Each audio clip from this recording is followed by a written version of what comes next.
শুভ সকাল বন্ধুরা, আশা করি তোমরা যে যেখানে আছো সবাই ভালো আছো, সুস্থ আছো। আমিও ভালো আছি। দেখো, আজকের আমি সকাল সকাল উঠে পড়েছি। উঠে পড়েই তোমাদের দাদাভাই যাবে আজকে ডিউটিতে অনেকটা সকালে, মানে 7টার মধ্যে বললো বেরোবে। কালকে রাতে বলেই শুয়েছিল, তো সেই কারণে আমি আজকে 5টা সাড়ে 5টার মধ্যে উঠে পড়েছি। যখন উঠেছি মানে সাড়ে 5টার মধ্যে ভাত বসিয়ে দিয়েছিলাম। যখন উঠেছি তখন হচ্ছে 5টা 5। উঠে ফ্রেশ হয়ে তারপরে ভাবলাম না সময়টুকুনি তুলে নিই, তো সেই কারণেই তোলা আর কি। তারপরে দেখো আমি এদিকে ভাত বসিয়ে দিয়েছি আর এদিকে ঝিঙে আলু পোস্তটা বসিয়ে ফেললাম। বসিয়ে দিয়ে তারপরে গাঠি কচু এনেছিল, কালকেরে এনে রেখেছিল গাঠি কচু চিংড়ি দিয়ে দম করব আজকে। তো সেই রান্নাটাও তারপরে বসিয়ে দেবো, কিন্তু তোমাদের দাদাভাই সেটা নিয়ে যায়নি এই তরকারিটা, ও রাত্রে এসে খাবে। ততক্ষণে আমি ওকে দুটো মাছ ঝাল করে দিয়ে দিয়েছিলাম তাড়াতাড়ি করে। আর তারপরে দেখো তোমাদের দাদাভাই টিফিনটা আমি বানিয়ে ফেলছি।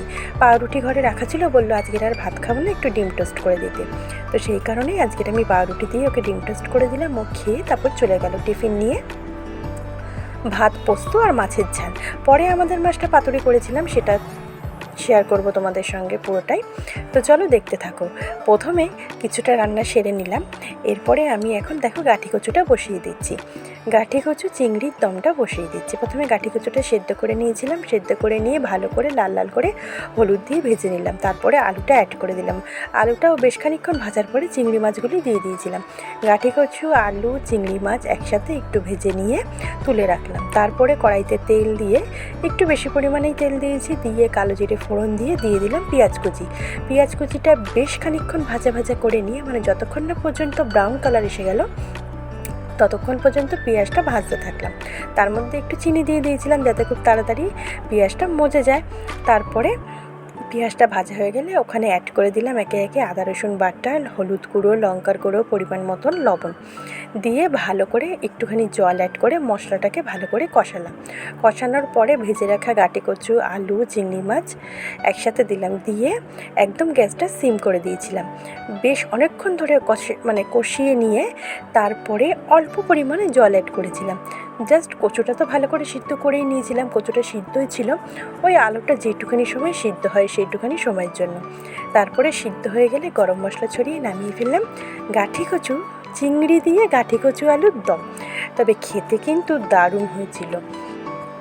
তারপরে তরকারিটা বসিয়ে আমি দেখো ছাদে চলে এসেছি। অনেকগুলি জামাকাপড় তোমাদের দাদাভাই কেচে রেখে গেছিলো, সেগুলি ছাদে এসে মেললাম আর ভাবি তোমাদের সঙ্গে একটু শেয়ার করে ফেলি। আমার দেখো এই অনেকে থোকা টগরও বলে, অনেকে ডবল টগরও বলে। টগর ফুল গাছে কড়ি চলে এসছে, আর নয়নতারা ফুলগুলিও কি সুন্দর ফুটেছে। আর এদিকে বরবটি গাছে দেখো দুখানে বরবটি হয়েছে। এর আগেও দুটো হয়েছিল, তবে সেই দুটো তুলে নেওয়া হয়েছিল, সেইগুলি তোমাদের সঙ্গে শেয়ার করা হয়নি। ভাবলাম এখন যখন হয়েছে তোমাদের সঙ্গে চলো একটু শেয়ার করি। দেখো কি সুন্দর দুখানা বরবটি হয়েছে। আর এদিকে জবা ফুল গাছেও কুড়ি চলে এসছে। এইটা সেই রানী কালারের বড় বড় জবা ফুল, বুঝতে পারছো, পাতার ওপরে কুড়িটা সামান্য একটু ফুটছে। আর এইটা দেখো চিচিঙ্গা গাছ, জবা ফুলের পাশ থেকে বেরিয়েছে, তো সেই জন্য মাচা করে দেওয়া হয়েছে। আর পুকুরটা কিন্তু ভারী সুন্দর লাগছে। আর দেখো এখনও আমাদের কাছে একটা আম অবশিষ্ট। তারপরে নিচে এসে এত গরম লেগে গেছিলো, আমার ছোটো মেকালকের মা কি বলে মিল্কশেক আইসক্রিম বানিয়েছিল, তো সেই আইসক্রিমটা একটু খেয়ে নিলাম, চকলেট মিল্কশেক। তারপরে নিচে নেমে এসে দেখলাম আমার গাঁঠি কচু আলুর দম হয়ে গেছে চিংড়ি দিয়ে, গরম মশলা ছড়িয়ে দেখো নামিয়ে নিলাম। তারপরে করলাম কি, মেয়ের স্কুলে টিফিন বানিয়ে দিলাম। ছোটো মেয়েকে আজকে স্কুলে নিয়ে যাইনি, ওর একটু শরীরটা খারাপ দেখে। আর বড় মেয়ে স্কুলে গেছে, ওর আজকে সব প্রজেক্ট জমা নেবে, সেই কারণে ও ভাত খেয়ে নিল। তারপরে ওকে একটা আজকে টিফিনে এগ রোল বানিয়ে দিলাম। একটু মোটা করে বড় করেই বানিয়ে দিয়েছি, কেননা টিফিনে খেয়ে যাতে পেটটা ভরে, সেই কারণে। এগরোলটা বানিয়ে নিয়ে তারপরে আমি বসিয়ে দিয়েছিলাম মাছ পাতুরি। ওই তেলাপিয়া মাছ পেঁয়াজ রসুন দিয়ে শুধু পাতুরি করেছিলাম, সেই কারণে ওই কিভাবে করেছি সেইটা তোমরা রেসিপিটা জানো দেখে আর নতুন করে দেখালাম না, এমনি বসিয়ে নেওয়ার পর দেখালাম। আর পাতুরিটা হয়ে যাওয়ার পরে তোমাদের সঙ্গে শেয়ার করলাম। দেখো তোমাদের সঙ্গে গল্প করতে করতে আমার মেয়ের টিফিন বানানো কমপ্লিট হয়ে গেল। রোলটা মুড়ে, কাগজ দিয়ে মুড়ে ওর টিফিন বক্সে দিয়ে দিলাম। আর ওই যে বললাম পাতুরিটা বসিয়ে দিয়েছি।